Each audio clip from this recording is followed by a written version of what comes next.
बाक़ी इलाही बख़्श कॾहिं बि सोन ते सेंग न मटिया ऐं चाहे या त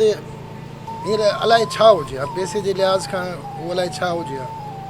उन ग़रीब जी त कार बि कोन छॾी अथनि कॾहिं जीप चोरी था करे वञनि कॾहिं कार चोरी करे था वञनि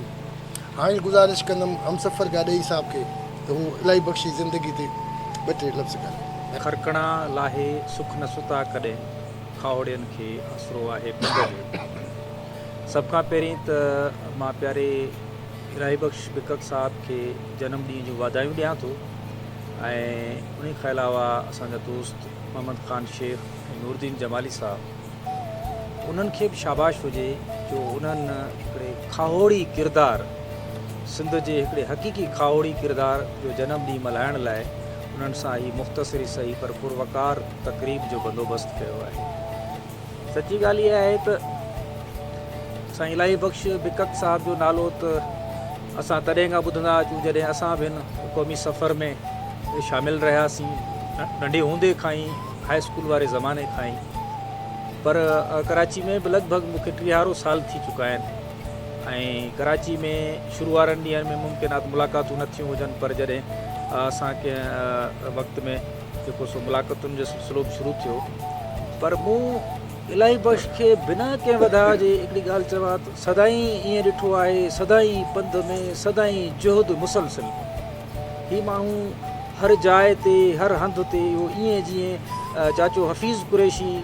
पाण खे खणाए पहुचंदो हो या जीअं नजम अब्बासी डॉक्टर नजम अब्बासी जो करैक्टर मूंखे ज़हन में अचे थो छो डॉक्टर नजम अब्बासी सां मुंहिंजी ॾाढी वेझड़ाइप रही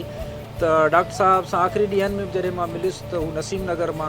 बीमारी जी हालत में बि पाण खे चवंदो हो त आउं कंहिं क़ौमी काज में कंहिं क़ौमी जलसे में जेकॾहिं मरी वञा थी या मुंहिंजी ख़ुशनसीबी हुई। सची ॻाल्हि इहा आहे त हिन सिंध जे सफ़र में मां सम्झां थो त इलाही बख़्श बिकक जहिड़ा माण्हू भेटाई जा हक़ीक़ी खावड़ी किरदार आहिनि जेके हर हंधि ते सिंध जे हर सॾ में सॾु ॾियनि ऐं हर जॻह ते अमली तौर ते मौजूदु हुजनि मां सम्झां थो त इहा अॼोके दौर में तमामु वॾी ॻाल्हि आहे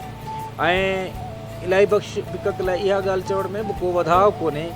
त खेनि जेका सिंध जी सुती या फ़िक्रे सैद जी सुती जेका असां सभिनी जे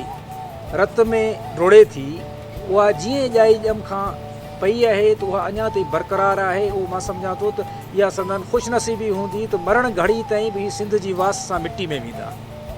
सो अहिड़े दोस्त जी सालगिरह जे मौक़े ते असांखे लफ़्ज़नि जी इहा ई भेटा ॾेई सघूं था ऐं दुआ करियूं था त साईं जीअं सदाबहार आहिनि साईं जी उमिरि जो भले अंग न ॿुधाइजे तॾहिं बि साईं सदाबहार आहिनि हमेशह सदाबहार रहनि ख़ुशि रहनि ऐं जीअं सिंध सां जुड़ियल आहिनि सिंध सां नातो उन्हनि जो जुड़ियल आहे सिंध जे हवाले सां हू पेर पिथूं कनि था ईअं ई इन्हनि जो सिलसिलो बरक़रार रहे छो त मौलाना आज़ाद हिकु ॻाल्हि सदाईं जिथे किथे लिखी आहे त जेको माण्हू पंहिंजे लाइ जीए थो उहो त कुझु बि न आहे जेको माण्हू वतन लाइ जीए थो धरती लाइ जीए थो उहो सभु कुझु आहे तंहिंजे करे मां खेनि इन लफ़्ज़नि सां वरी बि शाबाश थो चवां वरी बि इहा जेको सो गुज़ारिश बि इल्तिजा बि रखां थो त उहे पंहिंजे जेको आहे सो ज़िंदगी जे आख़िरी साहनि ताईं सिंध सां पंहिंजो इहो नातो जुड़ियल रखनि या पंहिंजो खाहोड़ी किरदारु जेको आहे ख़ासि तौर ते सिंध जी राजधानी कराची में असांजी मालिकी कंहिं दौर में हुई कोन उन दौर में बि ही बीठा रहिया अॼु बि बीठा आहिनि सुभाणे बि बीठा रहंदा ऐं असां बि संदन ॿल बणिया आहियूं ॿल बणिबासीं बणंदा रहंदासीं। महिरबानी तव्हांजी।